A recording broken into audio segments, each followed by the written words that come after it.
जी आਇਆਂ ਨੂੰ ਪਿਆਰੇ ਵਿਦਿਆਰਥੀਓ 10ਵੀਂ ਜਮਾਤ ਦੀ ਅੰਗਰੇਜ਼ੀ ਦੀ ਕਿਤਾਬ ਇੰਗਲਿਸ਼ ਗ੍ਰਾਮਰ ਉਸ ਦਾ ਚੈਪਟਰ ਨੰਬਰ 1 ਸੈਕਸ਼ਨ 1.2 ਪ੍ਰੈਪੋਜੀਸ਼ਨਸ ਉਸ ਦੀਆਂ ਅਗਲੀਆਂ ਐਕਸਰਸਾਈਜ਼ਸ 10, 11 ਐਂਡ 12 ਇਸ ਵੀਡੀਓ ਵਿੱਚ ਕਰਨ ਜਾ ਰਹੇ ਹਾਂ। ਸੋ ਤੁਸੀਂ ਸਾਰੇ ਨੋਟਬੁੱਕ ਅਤੇ ਪੈਨ ਲੈ ਲਓ ਤੇ ਆਨਸਰਸ ਨੂੰ ਕਾਪੀ ਡਾਊਨ ਕਰ ਲਓ, ਪਰ ਬਾਅਦ ਵਿੱਚੋਂ ਸਾਰੀ ਐਕਸਰਸਾਈਜ਼ਸ ਨੂੰ ਬਿਨਾਂ ਦੇਖੇ ਆਪ ਕਰਨ ਦਾ ਅਭਿਆਸ ਜ਼ਰੂਰ ਕਰੋ ਜੀ।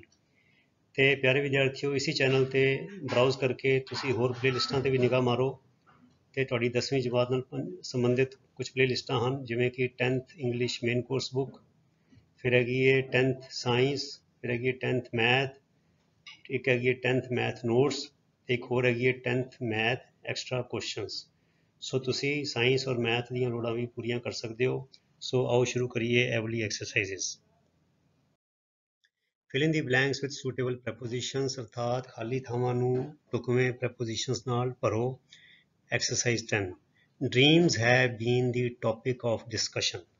Topic of discussion. Discussion मैंने चर्चा, topic मैंने विषा. So topic of discussion एक किस्म का शब्द जोड़ है जो आम वरत्या जाता है। ਇਹਦਾ मतलब चर्चा ਦਾ विषा. Of मैंने ਦਾ चर्चा, ਅਸੀਂ ਪੰਜਾਬੀ ਲਈ ਚਰਚਾ ਦਾ ਵਿਸ਼ਾ ਤੇ topic of discussion. Among which ਲੋਕਾਂ ਵਿੱਚ men. For centuries. For मैंने ਇੱਥੇ लगता है मैनू इत्थे भी शायद फिल इन दी ब्लैंक सीगा। ओके ठीक है जी। सो फॉर सेंचुरीज सदियां तो, एक सेंचुरी 100 साल होंगे ने भी, सदियां तो जदों दा मुल्क ने होश संभाली है, एक दूजे नाल उठना बैठना गल्लां बातां शुरू कीतियां ते कुदरती तौर पर सुपने तो मनुख नूं हमेशा तो ही आंदे आए ने। सो सुपनियां बारे भी बड़े वहम भरम हैगे ने। कोई कहता भी जी घर डैथ हो गई जी, उन्होंने डैथ हो गई, मेरे सुपने च आया, मैंने इदा बोल गया। कोई कहता मेरे सुपने में कुट के गया, ज़्यादा सुपने में आया। बड़े सारे वहम भरम हिंदुस्तान में है ने। खैर so dreams have been the topic of discussion among man for century. सदियां तो जोड़े सुपने ने यह चर्चा का विषय लोगों में रहे ने। The fact can not be denied. Fact होंदा तत्थ, सच्चाई। कैन नॉट बी डिनाइड मैंने इनू अखां तो ओले नहीं किया जा सकता, ਇਹਨੂੰ ਇਹ ਤੋਂ ਇਨਕਾਰ ਨਹੀਂ ਕੀਤਾ ਜਾ ਸਕਦਾ। ਕਹਿੰਦੇ the fact can not be denied, ਵੀ ਇਸ ਸੱਚਾਈ ਤੋਂ ਮੂੰਹ ਨਹੀਂ ਮੋੜਿਆ ਜਾ ਸਕਦਾ। ਮੈਂ ਤੁਹਾਨੂੰ ਤਿੰਨ ਢੰਗ ਨਾਲ ਕਿਹਾ, ਸੱਚਾਈ ਤੋਂ ਮੂੰਹ ਨਹੀਂ ਮੋੜਿਆ ਜਾ ਸਕਦਾ, ਇਨਕਾਰ ਨਹੀਂ ਕੀਤਾ ਜਾ ਸਕਦਾ, ਅੱਖਾਂ ਤੋਂ ਓਲੇ ਨਹੀਂ ਕੀਤਾ ਜਾ ਸਕਦਾ। ਅਸੀਂ ਇਹਨੂੰ ਕਹਿੰਦੇ can not be denied. That ਕਿ dreams are far from reality. Reality ਹੁੰਦੀ ਹੈ ਸੱਚਾਈ, ਹਕੀਕਤ। ਜਿਹੜੇ ਸੁਪਨੇ ਨੇ ਉਹ ਸੱਚਾਈ ਤੋਂ ਦੂਰ ਨੇ। वो तो है ही बच्चों, सुपने तो बड़ा कुछ होंगे। हूँ जो गुरबाणी चाहता कहते नरपत एक सिंघासन सोया, सुपने पिया भिखारी। भी नरपत होंगे राजा, सिंघासन पर बैठा है, तो सिंघासन पर बैठे दी वो झपकी लग गई, तो झपकी लग गई तो उन्होंने सुपना आ रहा कि मैं भिखारी बन गया। तो कहते अछत राज बिछरत दुख पाया, सोगत बही हमारी। भी राज होंदे सुनते सिंघासन पर बैठे भी सुपने च मंगता बनया, तो सोच सोच के दुखी हो जा रहा कि मैं तो मंगता हैगा। साडी भी यही हालत हैगी है। वाहिगुरू ने परमात्मा ने सारिया दातां दित्तियां, असी उहदी अंश हैगे हाँ, असी राजियां दी संतान हैगे, राजे दी संतान आ। अकाल पुरख वाहिगुरू सारे ब्रह्मंड दा राजा हैगा, असी उहदी संतान आ।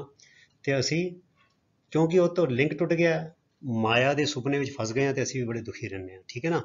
सो इदा ही बंदा सुपने च कभी कहता कि मैं मेरी लॉटरी निकली, सुपने च कहता मैं अफसर बन गया, सुपने च कहता मैं मंत्री बन गया। सो पर वो हकीकत कुछ होर होंदी है। सो कहते यह गल तो इनकार नहीं किया जा सकता कि सुपने सच्चाई तो दूर ने, आर फार फ्रॉम रियलिटी। कि सच्चाई नाल इन्हां दा कोई संबंध नहीं। बट पर एट द सेम टाइम, पर ये नाल ही गल हैवी है। किहड़ी गल है? They open up to us. सुपने साडे लई खोलदे ने। की खोलदे ने? अ फैसेट, एक पक्ष ऑफ अवर परसनैलिटी, साडी शख्सियत दा, अबाउट जिहदे बारे विच we did not know earlier, जिहदे बारे असी पहलां नहीं जानते सी। कि सुपनियां राहीं साडी मनोदशा, साडी जो मनुख की जो मैंटल जिहड़ी अवस्था हैगी है, मानसिक दशा है, ਉਹਦਾ पक्ष का भी पता लगता है। और कई ਜਿਹੜੇ मनोविग्यानी ने, वो डॉक्टर ने ਜਿਹੜੇ मनोविग्यान का करते हैं, वो पुछते हैं भी तुहानूं किद्दां दे सुपने आए। सो सुपनियां दे बच्चों असी देखो जे असी लड़ते झगड़ते रहांगे, ईरखा करांगे, द्वैश रखांगे, दुश्मनी रखांगे, नफरत रखांगे, सानूं उस किस्म के सुपने आउणगे। ਪਰ ਜੇ ਅਸੀਂ ਸਰਬਤ ਦਾ ਭਲਾ ਸੋਚਾਂਗੇ, ਸੇਵਾ ਕਰਾਂਗੇ, ਸਿਮਰਨ ਕਰਾਂਗੇ, ਸਾਨੂੰ ਉੱਦਾਂ ਦੇ ਸੁਪਨੇ ਆਉਣਗੇ। ਅਤੇ ਕੁਦਰਤੀ ਗੱਲ ਹੈ, ਜਿੱਦਾਂ ਦੀ ਦਿਨ ਵੇਲੇ ਸਾਡੀ ਮਨੋਦਸ਼ਾ ਹੋਏਗੀ, ਜੇ ਅਸੀਂ ਘਰ ਵਿੱਚ ਆਪਣੇ ਮੈਂਬਰਾਂ ਨਾਲ ਲੜ ਕੇ ਸੋਵਾਂਗੇ, ਸਾਨੂੰ ਸੁਪਨੇ ਹੋਰ ਤਰ੍ਹਾਂ ਦੇ ਆਵਾਂਗੇ। ਪਰ ਜੇ ਅਸੀਂ ਪਿਆਰ ਨਾਲ, ਸ਼ਾਂਤੀ ਨਾਲ, ਵਾਹਿਗੁਰੂ ਦਾ ਸ਼ੁਕਰਾਨਾ ਕਰਕੇ ਸੋਵਾਂਗੇ, ਜੇ ਅਸੀਂ ਇਹ ਕਵਾਂਗੇ ਜੈ ਪ੍ਰਸਾਦ ਸੁਖ ਸੇਜ ਸੋਈ ਜੈ, ਮਨ ਆਠ ਪਹਿਰ ਤਾਂਕਾ ਜਸ ਗਾਵੀ ਜੈ, ਹੇ ਵਾਹਿਗੁਰੂ ਜੀ ਤੁਸੀਂ ਮੈਨੂੰ ਸੋਹਣਾ ਬਿਸਤਰਾ ਦਿੱਤਾ ਹੈ, ਤਲਾਈ ਦਿੱਤੀ ਹੈ, ਰਜਾਈ ਦਿੱਤੀ ਹੈ, ਸਰਾਣਾ ਦਿੱਤਾ ਹੈ, ਮੈਨੂੰ ਸੁੱਖ ਆਰਾਮ ਦਿੱਤਾ ਹੈ, ਛੱਤ ਦਿੱਤੀ ਹੈ, ਤੁਹਾਡਾ ਬਹੁਤ ਬਹੁਤ ਧੰਨਵਾਦ। ਜਿਹਦਾ ਧੰਨਵਾਦ ਕਰਕੇ, ਸ਼ੁਕਰਾਨਾ ਕਰਕੇ ਕੁਝ ਸਕਿੰਟਾਂ ਵਿੱਚ ਹੀ ਅਸੀਂ ਸੋਵਾਂਗੇ, ਸਾਨੂੰ ਨੀਂਦ ਬੜੀ ਵਧੀਆ ਆਏਗੀ, ਤੇ ਸਾਨੂੰ ਸੁਪਨੇ ਵੀ ਚੰਗੇ ਆਉਣਗੇ। ਸੋ ਕਹਿੰਦੇ ਵੀ ਇਹ ਜਿਹੜੇ ਸੁਪਨੇ ਨੇ, ਇਹ ਸਾਡੀ ਪਰਸਨੈਲਿਟੀ ਬਾਰੇ ਵੀ ਦੱਸਦੇ ਨੇ। ਪਿਆਰੇ ਬੱਚਿਓ, ਇੱਕ ਜੋ ਆਪਣੇ ਗੁਰੂ ਗ੍ਰੰਥ ਸਾਹਿਬ ਵਿੱਚ ਭਗਤ ਕਬੀਰ ਜੀ ਦੀ ਬਾਣੀ ਹੈ, ਉਹਨਾਂ ਨੇ ਤੇ ਇੱਕ ਸ਼ਲੋਕ ਵਿੱਚ ਕਮਾਲ ਹੀ ਕਰ ਦਿੱਤਾ ਹੈ। ਉਹ ਪਤਾ ਕੀ ਕਹਿੰਦੇ ਨੇ? ਕਹਿੰਦੇ ਕਬੀਰ ਸੁਪਨੇ ਹੂੰ ਬਰੜਾਏ ਕੈ, ਬਰੜਾਣਾ ਹੁੰਦਾ ਸੁਪਨੇ ਵਿੱਚ ਸੁੱਤੇ ਸੁੱਤੇ ਬੋਲਣਾ। ਕਹਿੰਦੇ ਕਬੀਰ ਸੁਪਨੇ ਹੂੰ ਬਰੜਾਏ ਕੈ, ਜਹ ਮੁਖ ਨਿਕਸੈ ਰਾਮ। ਕਹਿੰਦੇ ਜੇ ਕੋਈ ਸੁਪਨੇ ਵਿੱਚ ਬੋਲਦਾ ਹੈ, ਤੇ ਜੇ ਸੁਪਨੇ ਵਿੱਚ ਬੋਲਦੇ ਹੋਏ ਜਿਹਦੇ ਮੁਖ ਵਿੱਚੋਂ ਰਾਮ, ਵਾਹਿਗੁਰੂ, ਅੱਲਾ, ਪਰਮਾਤਮਾ, ਮਾਲਿਕ ਦਾ ਨਾਮ ਨਿਕਲਦਾ ਹੈ, ਤੇ ਭਗਤ ਕਬੀਰ ਜੀ ਕਹਿੰਦੇ ਫਿਰ ਕੀ ਹੋਣਾ ਚਾਹੀਦਾ?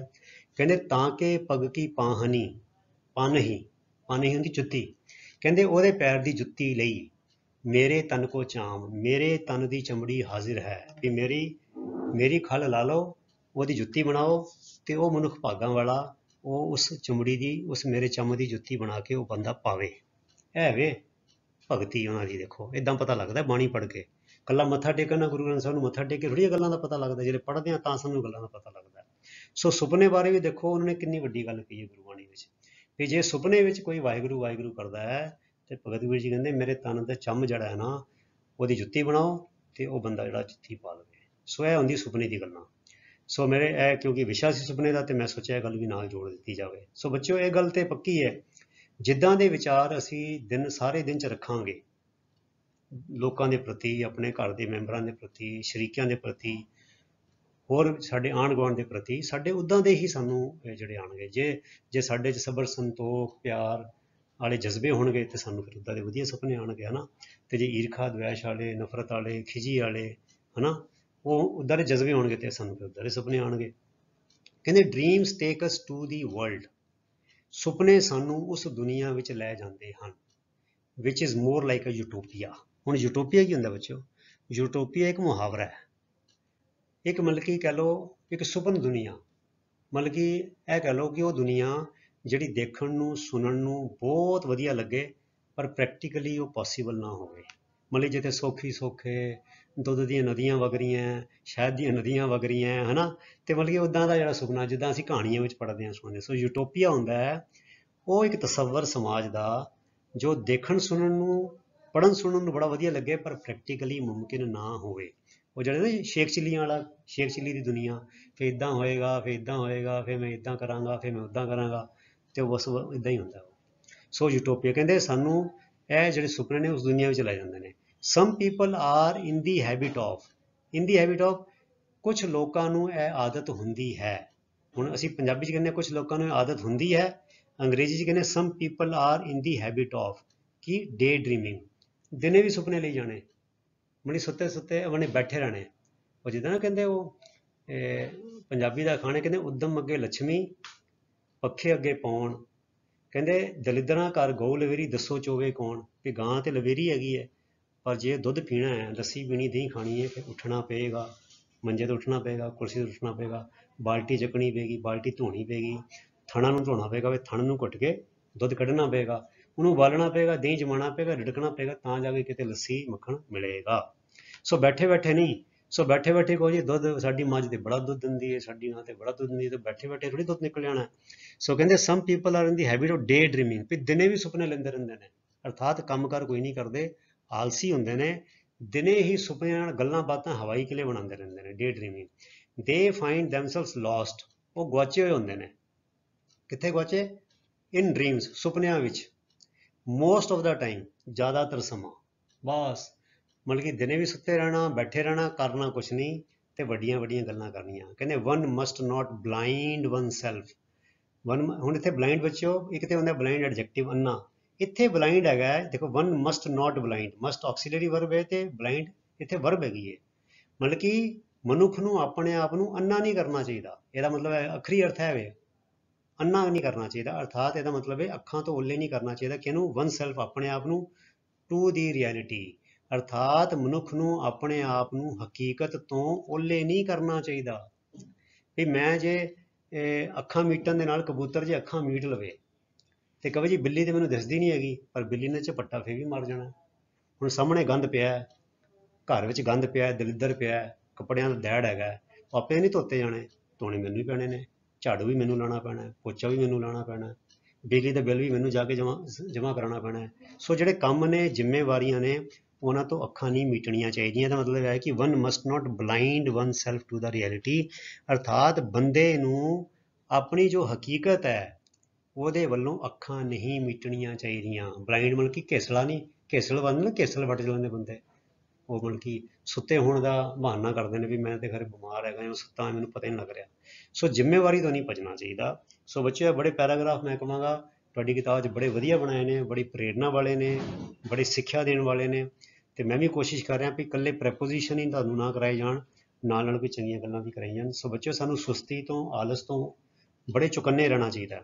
ਇਹ ਮਨੁੱਖ ਦੀ ਬਿਰਤੀ ਹੈ ਕਿ ਮੇਰਾ ਕੰਮ ਕੋਈ ਕਰ ਦੇਵੇ, ਮੇਰੇ ਭਾਂਡੇ ਕੋਈ ਚੱਕ ਲਵੇ, ਮੇਰੇ ਕੋਈ ਚੀਜ਼ਾਂ ਸਾਂਭ ਦੇਵੇ।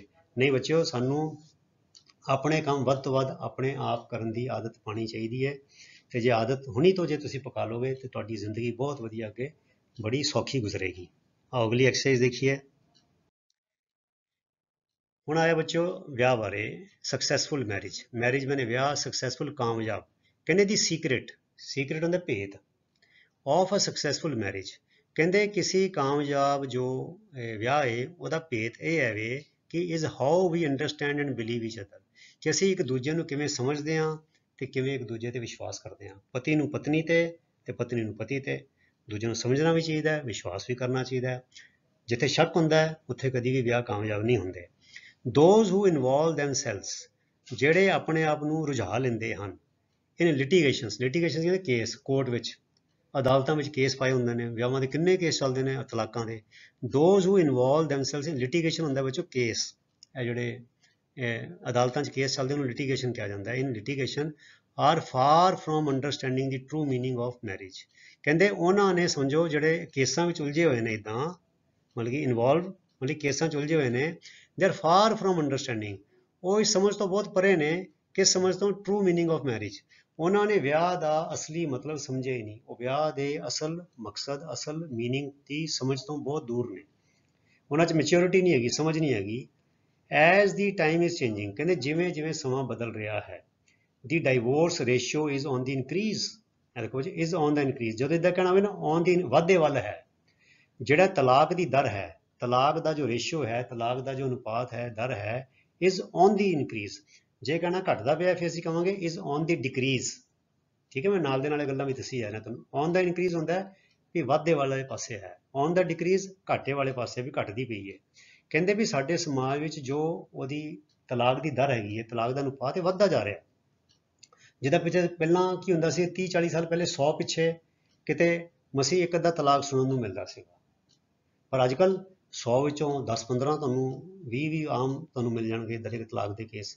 ਅਤੇ ਪਹਿਲਾਂ ਇਹ ਬਿਮਾਰੀ ਸ਼ਹਿਰਾਂ ਵਿੱਚ ਸੀਗੀ, ਬੰਬੇ ਵਰਗੇ ਵੱਡੇ ਸ਼ਹਿਰਾਂ 'ਚ, ਫਿਰ ਦਿੱਲੀ 'ਚ ਆਈ, ਕਲਕੱਤੇ 'ਚ ਆਈ, ਅਤੇ ਹੁਣ ਤਾਂ ਪਿੰਡਾਂ 'ਚ ਵਾਲੇ ਕੰਮ ਹੋਣ ਲੱਗੇ ਨੇ। ਇਹਦਾ ਮਤਲਬ ਇਹ ਵੇ ਕਿ ਅਸੀਂ ਮਾਡਰਨ ਨਹੀਂ ਹੋ ਰਹੇ, ਸਾਡੀ ਅਕਲ ਘਟਦੀ ਜਾ ਰਹੀ ਹੈ, ਸਾਨੂੰ ਇੱਕ ਦੂਜੇ ਨਾਲ ਜੀਣਾ ਹੀ ਨਹੀਂ ਆ ਰਿਹਾ। ਡਾਈਵੋਰਸ ਇਜ਼ ਲੁਕਡ ਅਪੋਨ, ਇਹ ਲੁਕਡ ਅਪੋਨ ਹੁੰਦਾ ਵੇ, ਇਹਦੇ ਵੱਲ ਦੇਖਿਆ ਜਾਂਦਾ ਹੈ। ਡਾਈਵੋਰਸ ਵਿੱਚ ਤਲਾਕ ਵੱਲ ਦੇਖਿਆ ਜਾਂਦਾ ਐਜ਼ ਐਨ ਈਵਿਲ, ਈਵਿਲ ਮਾਨੇ ਬੁਰਾਈ, ਇਨ ਅਵਰ ਸੁਸਾਇਟੀ। ਸਾਡੇ ਸਮਾਜ ਵਿੱਚ ਤਲਾਕ ਨੂੰ ਬੁਰੀ ਨਿਗਾਹ ਨਾਲ ਦੇਖਿਆ ਜਾਂਦਾ ਹੈ, ਲੁਕਡ ਅਪੋਨ ਐਜ਼ ਐਨ ਈਵਿਲ। ਇਹ ਕੋਈ ਚੰਗੀ ਗੱਲ ਨਹੀਂ ਸਮਝੀ ਜਾਂਦੀ ਕਿ ਜੇ ਕਿਸੇ ਦਾ ਤਲਾਕ ਹੋਇਆ ਉਹ ਉਹਦੇ ਲਈ ਕਿਸਮ ਦਾ ਸਮਾਜਿਕ ਤੌਰ 'ਤੇ ਧੱਬਾ ਮੰਨਿਆ ਜਾਂਦਾ ਵੀ ਇਹ ਯਾਰ ਕਮਾਲ ਹੈ, ਵੀ ਇਹਦਾ ਵਿਆਹ ਹੀ ਨਹੀਂ ਕਾਮਯਾਬ ਹੋਇਆ, ਇਹਨਾਂ ਨੂੰ ਇਕੱਠੇ ਰਹਿਣਾ ਹੀ ਨਹੀਂ ਆਇਆ। ਸੋ ਇਸ ਗੱਲ ਨੂੰ ਹਾਲੇ ਸਾਡੇ ਸਮਾਜ ਨੇ ਖੁਸ਼ੀ ਖੁਸ਼ੀ ਪ੍ਰਵਾਨ ਨਹੀਂ ਕੀਤਾ। So it is looked upon as an evil in our society. Evil ਮਾਨੇ ਇਹ ਇੱਕ ਬੁਰੀ ਰੀਤ, ਇਹ ਮਾੜੀ ਚੀਜ਼ ਸਮਝੀ ਜਾਂਦੀ ਹੈ ਸਾਡੇ ਸਮਾਜ ਵਿੱਚ।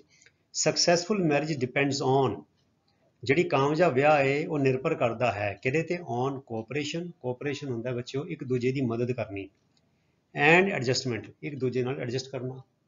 ਹੁਣ ਕੋਈ ਜ਼ਿਆਦਾ ਮਿਰਚ ਖਾਂਦਾ ਹੈ, ਕੋਈ ਘੱਟ ਖਾਂਦਾ ਹੈ, ਕੋਈ ਕਿੱਦਾਂ ਕਰਦਾ ਹੈ, ਕਿਸੇ ਨੇ ਤੌਲੀਆ ਇੱਦਾਂ ਰੱਖ ਦਿੱਤਾ, ਕਿਸੇ ਨੇ ਤੌਲੀਆ ਇੱਦਾਂ ਰੱਖਿਆ, ਕੋਈ ਜ਼ਿਆਦਾ ਸਫਾਈ, ਕੋਈ ਘੱਟ ਸਫਾਈ, ਕਈ ਗੱਲਾਂ ਹੁੰਦੀਆਂ ਨੇ। ਲੜਕੀ ਵਿਚਾਰੀ ਕਿਸੇ ਹੋਰ ਘਰ ਤੋਂ ਆਈ ਹੁੰਦੀ ਹੈ, ਉਹ ਵਿਚਾਰੀ ਇਕੱਲੀ ਹੁੰਦੀ ਹੈ, ਲੜਕੀ 'ਤੇ ਪ੍ਰੈਸ਼ਰ ਜ਼ਿਆਦਾ ਹੁੰਦਾ ਹੈ, ਉਹ ਇਕੱਲੀ ਆਈ ਹੁੰਦੀ ਹੈ ਤੇ ਉਹ ਸਹੁਰਿਆਂ ਦੇ ਘਰ ਆਉਂਦੀ ਹੈ, ਸਹੁਰਿਆਂ ਦੇ ਘਰ ਸੱਸ ਵੀ ਹੁੰਦੀ ਹੈ, ਸਹੁਰਾ ਵੀ ਹੁੰਦਾ ਹੈ, ਉਹਦਾ ਆਪਣਾ ਆਦਮੀ ਹੁੰਦਾ ਹੈ, ਫਿਰ ਕਈ ਵਾਰ ਦੇਰ ਜੇਠ ਜਠਾਣੀਆਂ ਵੀ ਹੁੰਦੀਆਂ, ਜਠਾਣੀ ਵੀ ਹੁੰਦੀ, ਤੇ ਉਹ ਵਿਚਾਰੀ ਇਕੱਲੀ ਲਈ ਤੇ ਬਹੁਤ ਪ੍ਰੈਸ਼ਰ ਹੁੰਦਾ ਹੈ, ਉਹਨੂੰ ਸਾਰਿਆਂ ਦੇ ਨਾਲ ਐਡਜਸਟ ਕਰਨਾ ਪੈਂਦਾ ਹੈ। ਸੋ ਮੈਂ ਸਮਝਦਾ ਕਿ ਇਹ ਵਿਆਹ ਨੂੰ ਕਾਮਯਾਬ ਕਰਨ ਲਈ ਜਿਹੜਾ ਸਹੁਰਾ ਘਰ ਹੈ ਉਹਦੀ ਜ਼ਿੰਮੇਵਾਰੀ ਜ਼ਿਆਦਾ ਬਣਦੀ ਹੈ, ਕਿਉਂਕਿ ਉਹ ਕੁੜੀ ਵਿਚਾਰੀ ਇਕੱਲੀ ਕਿਤੇ ਡਰੀ ਹੋਈ ਸਹਿਮੀ ਇਕੱਲੀ ਪਰਿਵਾਰ ਚੋਂ ਆਈ ਹੈ, ਤੇ ਪਰ ਸਾਡੇ ਸਮਾਜ 'ਚ ਉਲਟਾ ਹੈਗਾ, ਉਹ ਸਾਰਾ ਦਬਾਅ ਸਾਰਾ ਪ੍ਰੈਸ਼ਰ ਜਿਹੜਾ ਹੈ ਉਹ ਕੁੜੀ ਦੇ ਉੱਤੇ ਹੀ ਪਾ ਦਿੱਤਾ ਜਾਂਦਾ ਹੈ, ਤੇ ਉਹਨੂੰ ਫਿਰ ਮਿਹਣੇ ਵੀ ਦਿੱਤੇ ਜਾਂਦੇ ਨੇ। ਸੋ ਇਹ ਚੀਜ਼ਾਂ ਸਾਨੂੰ ਸਿੱਖਣੀਆਂ ਪੈਣਗੀਆਂ। ਤੁਸੀਂ 10ਵੀਂ 'ਚੋਂ ਬੱਚੇ ਤਾਂ ਮੈਂ ਤੁਹਾਨੂੰ ਗੱਲਾਂ ਦੱਸ ਰਿਹਾ, ਇਹ ਗੱਲਾਂ ਤੁਸੀਂ ਦਿਮਾਗ ਵਿੱਚ ਬਿਠਾਉਣੀਆਂ, ਤੇ ਤਾਂ ਕਿ ਇਹ ਗਲਤੀਆਂ ਤੁਸੀਂ ਜਦੋਂ ਵੱਡੇ ਹੋਵੋ ਤੇ ਤੁਸੀਂ ਨਹੀਂ ਕਰਨੀਆਂ। ਫਿਰ ਅੱਗੇ, ਦੀ government should take strict action. Action ਹੁੰਦਾ ਕਾਰਵਾਈ, ਸਟ੍ਰਿਕਟ ਮਾਨੇ ਸਖਤ। ਸਰਕਾਰ ਨੂੰ ਸਖਤ ਕਾਰਵਾਈ ਕਰਨੀ ਚਾਹੀਦੀ ਹੈ ਅਗੇਂਸਟ, ਖਿਲਾਫ। ਕਿਹਨਾਂ ਦੇ ਖਿਲਾਫ? ਦੋਜ਼, ਉਹਨਾਂ ਦੇ ਹੂ ਡੈਲੀਬਰੇਟਲੀ ਹੁੰਦੇ ਜਾਣਬੁੱਝ ਕੇ, ਮਤਲਬ ਕਿ ਮਚਲੇ ਹੋ ਕੇ, ਚਾਵਲ ਕੇ, deliberately try to spoil the happiness of their better halfs. Better halfs ਹੁੰਦਾ ਬੱਚਿਓ ਪਤੀ ਲਈ ਪਤਨੀ ਤੇ ਪਤਨੀ ਲਈ ਪਤੀ। ਸੋ ਸਾਡੇ ਸਮਾਜ ਵਿੱਚ ਜ਼ਿਆਦਾਤਰ ਵਿਚਾਰਾ ਜਿਹੜੀ ਕੁੜੀ ਉਹਦੀ ਜ਼ਿੰਦਗੀ ਨਰਕ ਬਣਾਈ ਜਾਂਦੀ ਹੈ। ਉਹ ਕਈ ਵਾਰ ਸਹੁਰਾ ਦੇ ਘੱਟ ਹੁੰਦੇ, ਸੱਸ ਤੇ ਨਨਾਣ ਜਿਹੜੀਆਂ ਨਾਲ ਲੱਗ ਜਾਂਦੀਆਂ ਹੈਗੀਆਂ ਆਪਣੇ ਭਰਾ ਦੇ ਨਾਲ ਜਾਂ ਮੁੰਡੇ ਦੇ ਨਾਲ, ਠੀਕ ਹੈ। So those who deliberately try to spoil the happiness of their better halfs. ਕਹਿੰਦੇ ਸਰਕਾਰ ਨੂੰ ਉਹਨਾਂ ਦੇ ਖਿਲਾਫ ਸਖਤ ਕਾਰਵਾਈ ਕਰਨੀ ਚਾਹੀਦੀ ਹੈ ਜਿਹੜੇ ਜਾਣ ਬੁੱਝ ਕੇ ਉਹਦੀ ਖੁਸ਼ੀ ਜਿਹੜੀ ਹੈ ਉਹਦੇ ਵਿੱਚ ਮਤਲਬ ਕਿ ਖਲਲ ਪਾਉਣ ਦੀ ਕੋਸ਼ਿਸ਼ ਕਰਦੇ ਨੇ, ਉਹਨੂੰ ਦੁਖੀ ਕਰਨ ਦੀ ਕੋਸ਼ਿਸ਼ ਕਰਦੇ ਨੇ, ਆਪਣੀ ਜਿਹੜੀ ਉਹ ਨੂੰਹ ਹੈਗੀ ਹੈ ਉਹਨਾਂ, ਠੀਕ ਹੈ ਨਾ। ਦੀ ਨੀਡ ਆਫ ਦੀ ਆਰ ਮੈਨੇ ਸਮੇਂ ਦੀ ਲੋੜ ਹੈ, ਸਮੇਂ ਦੀ ਮੰਗ ਹੈ। ਪੰਜਾਬੀ 'ਚ ਅਸੀਂ ਇੱਦਾਂ ਕਹਿੰਦੇ ਹਾਂ ਸਮਾਂ ਇਹ ਮੰਗ ਕਰਦਾ ਹੈ। ਅੰਗਰੇਜ਼ੀ 'ਚ ਕਹਿ ਦਿੰਦੇ the need of the hour is to acquaint ਹੁੰਦਾ ਜਾਣੂ ਕਰਾਉਣਾ, ਜਾਣ ਪਛਾਣ ਕਰਾਣੀ, ਜਾਣਕਾਰੀ ਦੇਣੀ, ਗਿਆਨ ਦੇਣਾ। ਐਕੁਏਂਟ ਦੀ ਪੀਪਲ, ਲੋਕਾਂ ਨੂੰ, with norms of our culture, ਸਾਡੇ ਸੱਭਿਆਚਾਰ ਦੇ ਜਿਹੜੇ ਆਚਾਰ ਨੇ, ਮਰਿਆਦਾ ਹੈ, ਉਹਦੇ ਬਾਰੇ ਜਾਣੂ ਕਰਾਇਆ ਜਾਵੇ। ਕਹਿੰਦੇ ਇਹ ਸਮੇਂ ਦੀ ਮੰਗ ਹੈ ਕਿ ਜਦੋਂ ਵਿਆਹ ਹੋਏ, ਜਦੋਂ ਲਾਵਾਂ ਹੋਣ, ਤੇ ਥੋੜ੍ਹਾ ਬਹੁਤ ਸਿਆਣੇ ਬੰਦਾ ਪਹਿਲੇ ਦੱਸਦੇ ਹੁੰਦੇ ਸੀਗੇ ਵੀ ਇਹ ਕੁੜੀ ਮੁੰਡੇ ਨੂੰ ਮਾੜਾ ਮੋਟਾ 10-15 ਮਿੰਟ 20 ਮਿੰਟ ਉਹਨਾਂ ਨੂੰ ਦੱਸਦੇ ਸੀ ਵੀ ਕਿੱਦਾਂ ਵੀ ਤੁਸੀਂ ਨਵਾਂ ਜੀਵਨ ਸ਼ੁਰੂ ਕਰਨ ਜਾ ਰਹੇ ਹੋ ਤੇ ਇਹ ਗੱਲਾਂ ਦਾ ਖਿਆਲ ਰੱਖਣਾ ਹੈ। ਅੱਜ ਕੱਲ੍ਹ ਕੋਈ ਕਹਿੰਦਾ ਹੀ ਨਹੀਂ ਹੈਗਾ। ਸੋ ਕਹਿੰਦੇ the need of the hour is to acquaint ਮੈਨੇ ਜਾਣੂ ਕਰਾਉਣਾ ਦਾ ਪੀਪਲ, ਲੋਕਾਂ ਨੂੰ, with norms of our culture, ਜੋ ਸਾਡਾ ਸੱਭਿਆਚਾਰ ਹੈ, ਵੀ ਸਾਡੇ ਸੱਭਿਆਚਾਰ ਵਿੱਚ ਤਲਾਕ ਕੋਈ ਚੰਗੀ ਚੀਜ਼ ਨਹੀਂ ਮੰਨੀ ਜਾਂਦੀ, ਤੇ ਸਾਨੂੰ ਇਕੱਠੇ ਕਿੱਦਾਂ ਰਹਿਣਾ ਚਾਹੀਦਾ ਹੈ, ਸਾਡਾ ਆਚਾਰ ਵਿਚਾਰ ਕਿੱਦਾਂ ਦਾ ਹੋਣਾ ਚਾਹੀਦਾ, ਉਹਦੇ ਬਾਰੇ ਜਾਣੂ ਕਰਾਉਣਾ ਚਾਹੀਦਾ ਹੈ। ਥੀਸ ਡੇਜ਼, ਇਨੀ ਦਿਨੀ, ਮਤਲਬ ਕਿ ਅੱਜ ਕੱਲ੍ਹ ਅਲੋਟ ਆਫ ਬਹੁਤ ਸਾਰੇ ਸੋਸ਼ਲ ਆਰਗੇਨਾਈਜੇਸ਼ਨ, ਸਮਾਜਿਕ ਸੰਸਥਾਵਾਂ ਆਰ ਕਮਿੰਗ ਫਾਰਵਰਡ, ਮੋਰੇ ਆ ਰਹੀਆਂ ਹਨ, to settle the dispute. Settle the dispute ਹੁੰਦਾ ਹੈ ਝਗੜੇ ਨਿਬੇੜਨੇ, ਮਸਲਿਆਂ ਨੂੰ ਨਜਿੱਠਣਾ। ਟੂ ਸੈਟਲ ਦੀ ਡਿਸਪਿਊਟ ਹੁੰਦਾ ਮਸਲਾ, ਝਗੜਾ, ਉਹਨੂੰ ਸੈਟਲ ਕਰ ਦੇਣਾ, ਮਤਲਬ ਕਿ ਸਮਝੌਤਾ ਕਰਾ ਦੇਣਾ, ਆਫ ਹਸਬੈਂਡ ਐਂਡ ਵਾਈਫ। ਸੋ ਬੜੀਆਂ ਸਾਰੀ ਸਮਾਜਿਕ ਸੰਸਥਾਵਾਂ ਜਿਹੜੀਆਂ ਨੇ ਮੋਹਰੇ ਆ ਰਹੀਆਂ ਨੇ, ਕਿਹਦੇ ਲਈ? ਪਤੀ ਅਤੇ ਪਤਨੀਆਂ ਦੇ ਮਸਲਿਆਂ ਨੂੰ ਨਜਿੱਠਣ ਲਈ, ਉਹਨਾਂ ਨੂੰ ਹੱਲ ਕਰਨ ਲਈ, ਠੀਕ ਹੈ ਜੀ। ਐਸੀ ਦੂਜੀ, ਅਗਲੀ ਤੀਸਰੀ ਐਕਸਰਸਾਈਜ਼ ਕਰੀਏ, ਜਿਹੜੀ ਐਕਸਰਸਾਈਜ਼ 12 ਹੈਗੀ ਹੈ। ਕਹਿੰਦੇ ਪੌਲਸ ਫੈਮਿਲੀ, ਮਤਲਬ ਪੌਲ ਦਾ ਪਰਿਵਾਰ, led a life of tension and anxiety. ਕਹਿੰਦੇ ਪੌਲ ਦਾ ਜਿਹੜਾ ਪਰਿਵਾਰ ਸੀਗਾ ਉਹ ਟੈਨਸ਼ਨ ਅਤੇ ਚਿੰਤਾ ਅਤੇ ਤਣਾਅ ਵਾਲੀ ਜ਼ਿੰਦਗੀ ਬਸ਼ਰ ਕਰ ਰਿਹਾ ਸੀ। ਲੈਡ ਅ ਲਾਈਫ, ਲੀਡ ਮੈਨੇ ਉਸ ਪਾਸੇ ਜਾਣਾ, ਤੇ ਲੈਡ ਮੈਨੇ ਭੂਤਕਾਲ ਹੋ ਗਿਆ, ਲੈਡ ਅ ਲਾਈਫ ਅਰਥਾਤ ਉੱਦਾਂ ਦੀ ਲਾਈਫ ਬਸ਼ਰ ਕਰਦਾ ਸੀ। ਇਟ ਵਾਜ਼ ਬਿਕੋਜ਼, ਇਹ ਇਸ ਕਰਕੇ ਸੀ ਕਿਉਂ? The family always try to keep up a high standard of living. ਜਿਹੜਾ ਪਰਿਵਾਰ ਸੀ ਉਹ ਫੁਕਰਾ ਸੀ। ਸਾਡੇ ਪੰਜਾਬੀ ਬੜੇ ਫੁਕਰੇ ਨੇ, ਮੈਂ ਕਈ ਘਰਾਂ 'ਚ ਦੇਖਿਆ ਬੱਚਿਓ, ਉਹਨਾਂ ਦਾ ਪੂਰੇ ਸੂਰੇ ਹੁੰਦੇ ਨੇ, ਗੁਜ਼ਾਰਾ ਵੀ ਨਹੀਂ ਹੁੰਦਾ, ਤੇ ਕਾਰ ਬੁਲਟ ਰੱਖੀ ਹੁੰਦੀ ਹੈ ਸਿਰਫ ਲੋਕਾਂ ਨੂੰ ਦਿਖਾਉਣ ਲਈ। ਉਹ ਚਲਾਉਂਦੇ ਵੀ ਨਹੀਂ ਹੈਗੇ, ਚਲਾਉਂਦੇ ਕਦੋਂ ਨੇ? ਕਦੀ ਮਹੀਨੇ 'ਚ 2 ਮਹੀਨੇ 'ਚ ਇੱਕ ਅੱਧੀ ਵਾਰ ਚਲਾਉਂਦੇ ਨੇ, ਕਿ ਬੁਲਟ ਦਾ ਪੈਟਰੋਲ ਬੜਾ ਖਾਂਦਾ ਹੈ। ਇੱਕ ਤਾਂ ਬੁਲਟ ਵਿੱਚ ਵੈਸੇ ਹੀ ਬੜਾ ਮਹਿੰਗਾ ਹੈ, ਉਤੋਂ ਪੈਟਰੋਲ ਬੜਾ ਖਾਂਦਾ ਹੈ। ਫਿਰ ਕਈਆਂ ਨੇ ਉਹਦੀ ਟੌਰ ਕੱਢੀ ਹੁੰਦੀ ਹੈ, ਪਰ ਅੰਦਰੋਂ ਹਾਲਤ ਖਸਤਾ ਹੁੰਦੀ ਹੈ। ਸੋ ਇਹ ਫੁਕਰਾਪਨ ਜਿਹੜਾ ਬੰਦੇ ਨੂੰ ਲੈ ਡੁੱਬਦਾ ਹੈ। ਕਹਿੰਦੇ because the family always try to keep up ਮੈਨੇ ਤਾਂ ਚੱਕ ਕੇ, ਉੱਚਾ ਕਰਕੇ, a high standard of living, ਮਤਲਬ ਰਹਿਣ ਸਹਿਣ ਦੇ ਢੰਗ ਨੂੰ ਉੱਚਾ ਕਰਕੇ ਲੋਕਾਂ ਨੂੰ ਦੱਸਣਾ ਵੀ ਅਸੀਂ ਤੇ ਬੜੇ ਸ਼ਾਹੂਕਾਰ ਹੈਗੇ ਹਾਂ, ਅਸੀਂ ਬੜੇ ਜ਼ਿਮੀਂਦਾਰ ਹੈਗੇ ਹਾਂ, ਅਸੀਂ ਫਲਾਣੇ ਸਰਦਾਰ ਹੈਗੇ ਹਾਂ, ਹਨਾ ਵੀ ਸਾਡੀ ਤੇ ਬਹਿਜਾ ਹੈਗੀ ਹੈ, ਪਰ ਅੰਦਰੋਂ ਕੁਝ ਹੁੰਦਾ ਨਹੀਂ। ਕਹਿੰਦੇ ਇਨ ਦੇਅਰ ਹਾਊਸ, ਉਹਨਾਂ ਦੇ ਘਰ ਵਿੱਚ, there was always a shortage of money, ਮਤਲਬ ਪੈਸੇ ਦੀ ਹਰ ਵੇਲੇ ਥੋੜ੍ਹ ਰਹਿੰਦੀ ਸੀਗੀ, ਕਦੇ ਵੀ ਮਤਲਬ ਕਿ ਇਹ ਨਹੀਂ ਸੀ ਵੀ ਠੀਕ ਠਾਕ ਹੈਗਾ, ਹਰ ਵੇਲੇ ਪੈਸਾ ਘੱਟ ਹੀ ਰਹਿੰਦਾ ਸੀ। ਕਹਿੰਦੇ Paul wanted to bring luck to the family. ਜਿਹੜਾ ਪੌਲ ਸੀਗਾ, ਜੋ ਘਰ ਦਾ ਮੁਖੀ ਸੀਗਾ, wanted to bring luck to the family. ਉਹ ਆਪਣੇ ਪਰਿਵਾਰ ਲਈ ਚੰਗੀ ਕਿਸਮਤ ਲਿਆਉਣਾ ਚਾਹੁੰਦਾ ਸੀਗਾ, ਵੀ ਚੰਗੇ ਦਿਨ ਲਿਆਉਣਾ ਚਾਹੁੰਦਾ ਸੀਗਾ, ਵੀ ਖੁਸ਼ਹਾਲੀ ਦੇ ਦਿਨ ਆਉਣ। ਲੱਕ ਮੈਨੇ ਚੰਗੀ ਕਿਸਮਤ। Once he thought of a plan to help his mother. ਇੱਕ ਵਾਰ ਉਹਨੇ ਆਪਣੀ ਮਾਂ ਦੀ ਮਦਦ ਕਰਨ ਦੀ ਸੋਚੀ, ਇੱਕ ਪਲਾਨ ਸੋਚਿਆ। ਹੀ ਬੋਰੋਡ ਸਮ ਮਨੀ। ਉਹਨੇ ਕੁਝ ਪੈਸਾ ਉਧਾਰ ਲਿਆ ਫਰੋਮ ਅ ਫਰੈਂਡ, ਇੱਕ ਦੋਸਤ ਕੋਲੋਂ। But he had to go on borrowing. ਪਰ ਉਹਨੂੰ ਉਧਾਰ ਲੈਂਦੇ ਰਹਿਣਾ ਪਿਆ, ਅਰਥਾਤ ਇਹ ਦੌਰ ਮੁੱਕਿਆ ਨਹੀਂ। ਉਹ ਗਾਂ ਤੋਂ ਬਾਅਦ ਚੱਲਦਾ ਗਿਆ, ਹੋਰ ਉਧਾਰ ਲੈਂਦਾ ਗਿਆ। ਐਜ਼ ਦੀ ਐਕਸਪੈਂਸਿਸ ਆਲਸੋ ਵੈਂਟ ਅਪ। ਐਕਸਪੈਂਸਿਸ ਹੁੰਦੇ ਖਰਚੇ। ਜਿਵੇਂ ਜਿਵੇਂ ਖਰਚੇ ਆਲਸੋ ਵੈਂਟ ਅਪ, ਖਰਚੇ ਵੀ ਉੱਪਰ ਜਾਂਦੇ ਗਏ ਤੇ ਉਹ ਉਧਾਰ ਹੋਰ ਤੋਂ ਹੋਰ ਲੈਂਦਾ ਰਿਹਾ। ਫਿਰ ਅੱਗੇ ਕੀ ਕਹਿੰਦੇ, ਇਨ ਫੈਕਟ, ਕਹਿੰਦੇ ਅਸਲ ਵਿੱਚ, ਇਨ ਫੈਕਟ ਦਾ ਅਸਲ ਵਿੱਚ, ਦੀ ਮੋਰ ਵੀ ਹੈਵ, ਜਿੰਨਾ ਸਾਡੇ ਕੋਲ ਹੁੰਦਾ ਹੈ, ਦਾ more we want to have, ਅਸੀਂ ਉਨਾ ਹੋਰ ਜ਼ਿਆਦਾ ਲੋਚਦੇ ਹਾਂ। ਅਰਥਾਤ ਜਿੰਨਾ ਸਾਡੇ ਕੋਲ ਆਉਂਦਾ ਹੈ, ਉਨੀ ਸਾਡੀ ਭੁੱਖ ਜਿਹੜੀ ਹੋਰ ਵੱਧਦੀ ਜਾਂਦੀ ਹੈ। ਸੁਖਮਨੀ ਸਾਹਿਬ ਜੀ, ਗੁਰੂ ਸਾਹਿਬ ਫਰਮਾਉਂਦੇ ਨੇ, ਕਹਿੰਦੇ ਸਹਿਸ ਖਟੇ ਲੱਖ ਕੋ ਉਠ ਧਾਵੈ। ਸਹਿਸ ਹੁੰਦਾ ਹਜ਼ਾਰ, ਸਹਿਸ ਖਟੇ ਮੈਨੇ ਕਮਾਉਂਦਾ ਹੈ ਮਨੁੱਖ, ਹਜ਼ਾਰ ਕਮਾਉਂਦਾ ਹੈ, ਲੱਖ ਕੋ ਉਠ ਧਾਵੈ, ਪਰ ਰੱਜ ਨਹੀਂ ਆਉਂਦਾ। ਫਿਰ ਲੱਖਾਂ ਕਮਾਉਣ ਲਈ ਦੌੜ ਭੱਜ ਕਰਦਾ ਹੈ। ਕਹਿੰਦੇ ਤ੍ਰਿਪਤ ਨਾ ਆਵੈ ਮਾਇਆ ਪਾਛੈ ਪਾਵੈ।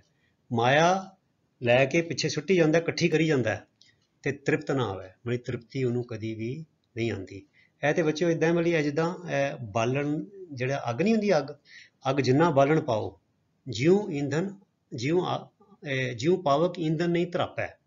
ਅੱਗ ਜਿਹੜੀ ਬਾਲਣ ਨਾਲ ਕਦੀ ਰੱਜਦੀ ਨਹੀਂ ਹੈਗੀ। ਅੱਗ ਕਦੀ ਵੀ ਇਹ ਨਹੀਂ ਕਹਿੰਦੀ ਵੀ ਭਾਈ ਮੈਂ ਰੱਜ ਗਈ ਹਾਂ, ਮੈਨੂੰ ਬਾਲਣ ਹੋਰ ਨਾ ਪਾਓ। ਤੁਸੀਂ ਦੇਖੋ ਬੱਚੋ, ਜਿੰਨਾ ਬਾਲਣ ਅਸੀਂ ਪਾਉਂਦੇ ਹਾਂ, ਉਨੀ ਅੱਗ ਹੋਰ ਭੜਕਦੀ ਹੈ। ਸੋ ਬਾਲਣ ਕੀ ਹੈ? ਪਦਾਰਥ, ਚੀਜ਼ਾਂ, ਵਸਤੂਆਂ, ਕਾਰਾਂ, ਕੋਠੀਆਂ, ਜ਼ਮੀਨਾਂ, ਪੈਸਾ। ਤੇ ਅੱਗ ਕੀ ਹੈ? ਤ੍ਰਿਸ਼ਨਾ। ਜਿੰਨਾ ਸਾਡੇ ਕੋਲ ਪਦਾਰਥ ਆਉਂਦਾ ਹੈ, ਉਨੀ ਤ੍ਰਿਸ਼ਨਾ ਸਾਡੀ ਜ਼ਿਆਦਾ ਪ੍ਰਬਲ ਹੁੰਦੀ ਜਾਂਦੀ ਹੈ। ਸੋ ਇਹਦਾ ਇੱਕੋ ਹੀ ਤਰੀਕਾ ਹੈ, ਮਨੁੱਖ ਬਾਣੀ ਪੜ੍ਹੇ, ਸੰਗਤ ਕਰੇ, ਸੇਵਾ ਕਰੇ, ਤਾਂ ਇਹ ਤ੍ਰਿਸ਼ਨਾ ਦੀ ਅੱਗ ਬੁਝਦੀ ਹੈ, ਨਹੀਂ ਤੇ ਨਹੀਂ ਬੁਝ ਸਕਦੀ, ਨਹੀਂ ਤੇ ਬੰਦਾ ਇਸੀ ਅੱਗ ਵਿੱਚ ਸੜ ਜਾਂਦਾ, ਜੀਵਨ ਤਬਾਹ ਹੋ ਜਾਂਦਾ। ਸੋ ਗੁਰਬਾਣੀ 'ਚ ਲਿਖਿਆ ਗੁਰੂ ਸਾਹਿਬ ਨੇ, ਤ੍ਰਿਸ਼ਨਾ ਬੁਝੈ ਹਰਿ ਕੈ ਨਾਮ। ਪਰਮਾਤਮਾ ਦਾ ਸਿਮਰਨ ਕਰਨ ਦੇ ਨਾਲ, ਬਾਣੀ ਪੜ੍ਹਨ ਦੇ ਨਾਲ ਇਹ ਤ੍ਰਿਸ਼ਨਾ ਦੀ ਅੱਗ ਬੁਝ ਸਕਦੀ ਹੈ। ਨਹੀਂ ਤੇ ਜਿੰਨਾ ਬੰਦਾ ਪਦਾਰਥ ਇਕੱਠਾ ਕਰਦਾ ਹੈ, ਉਨੀ ਇਹ ਅੱਗ ਹੋਰ ਜ਼ਿਆਦਾ ਭੜਕਦੀ ਹੈ। ਕਹਿੰਦੇ the more we have, the more we want to have. ਜਿੰਨਾ ਸਾਡੇ ਕੋਲ ਹੁੰਦਾ ਹੈ, ਉਨਾ ਅਸੀਂ ਹੋਰ ਲੈਣਾ ਚਾਹੁੰਦੇ ਹਾਂ। There is no end to expenditure. ਤੇ ਜਿਹੜਾ ਖਰਚਾ ਹੈ, ਇਹਦਾ ਕੋਈ ਅੰਤ ਨਜ਼ਰ ਨਹੀਂ ਆਉਂਦਾ। There is no end to expenditure. ਇਸ ਖਰਚੇ ਦਾ ਕੋਈ ਅੰਤ ਨਹੀਂ ਹੈ। We can not have control over expenditure. ਤੇ ਜਿਹੜਾ ਖਰਚਾ ਫਿਰ ਹੁੰਦਾ, ਜਿਹੜੀਆਂ ਆਦਤਾਂ ਵਿਗੜ ਜਾਂਦੀਆਂ ਨੇ, ਫਿਰ ਉਹ ਤੇ ਸਾਡਾ ਕੋਈ ਕਾਬੂ ਨਹੀਂ ਰਹਿ ਜਾਂਦਾ, ਕੰਟਰੋਲ ਨਹੀਂ ਰਹਿ ਜਾਂਦਾ। Control over, authority over, advantage over, ਇਹ ਪਹਿਲੀ ਐਕਸਰਸਾਈਜ਼ ਵਿੱਚ ਆਇਆ ਸੀਗਾ ਨਾ। The evil has to come to an end. The evil, ਇਹ ਜਿਹੜੀ ਬੁਰਾਈ ਹੈ, ਇਹਦਾ ਅੰਤ ਆਉਣਾ ਚਾਹੀਦਾ ਹੈ। The evil has to come to an end. ਇਹਦਾ ਅੰਤ ਜ਼ਰੂਰੀ ਹੈ, ਇਹਦਾ ਅੰਤ ਆਉਣਾ ਜ਼ਰੂਰੀ ਹੈ। ਤੇਰਾ ਅੰਤ ਦੇ ਬੱਚੇ ਇੱਕੋ ਹੀ ਤਰੀਕਾ ਹੈ, ਤੁਹਾਨੂੰ ਮੈਂ ਦੱਸਿਆ, ਤ੍ਰਿਸ਼ਨਾ ਬੁਝੈ ਹਰਿ ਕੈ ਨਾਮ। ਸੋ ਬਾਣੀ ਪੜ੍ਹੀਏ, ਨਾਮ ਜਪੀਏ, ਸੇਵਾ ਕਰੀਏ, ਸੰਗਤ ਕਰੀਏ, ਤੇ ਫਿਰ ਸਾਡੇ 'ਚ ਸੰਤੋਖ ਆਉਂਦਾ ਹੈ, ਤੇ ਜਿਹੜੀ ਤ੍ਰਿਸ਼ਨਾ ਦੀ ਅੱਗ ਜਿਹੜੀ ਹੈ ਉਹ ਠੰਡੀ ਹੋ ਸਕਦੀ ਹੈ। ਸੋ ਬਹੁਤ ਵਧੀਆ ਬੱਚਿਓ, ਅਸੀਂ ਪ੍ਰੈਪੋਜੀਸ਼ਨਸ ਵੀ ਸਿੱਖਦੇ ਪਏ ਹਾਂ, ਤੇ ਨਾਲ ਜੀਵਨ ਦੇ ਕੁਝ ਚੰਗੇ ਸਬਕ ਵੀ ਸਾਨੂੰ ਸਿੱਖਣ ਨੂੰ ਮਿਲ ਰਹੇ ਨੇ। ਸੋ ਇਸੇ ਤਰ੍ਹਾਂ ਨੇਮ ਦੇ ਨਾਲ, ਲਗਨ ਦੇ ਨਾਲ, ਅਨੁਸ਼ਾਸਨ ਦੇ ਨਾਲ ਆਪਣੀ ਤੁਸੀਂ ਪੜ੍ਹਾਈ ਕਰੀ ਚਲੋ। ਤੇ ਅਗਲੇ ਵੀਡੀਓ ਤੱਕ ਲਈ ਗੁੱਡ ਬਾਏ। ਤੁਹਾਡਾ ਸਾਰਿਆਂ ਦਾ ਬਹੁਤ ਬਹੁਤ ਧੰਨਵਾਦ। ਰੱਬ ਰਾਖਾ। Thank you very much.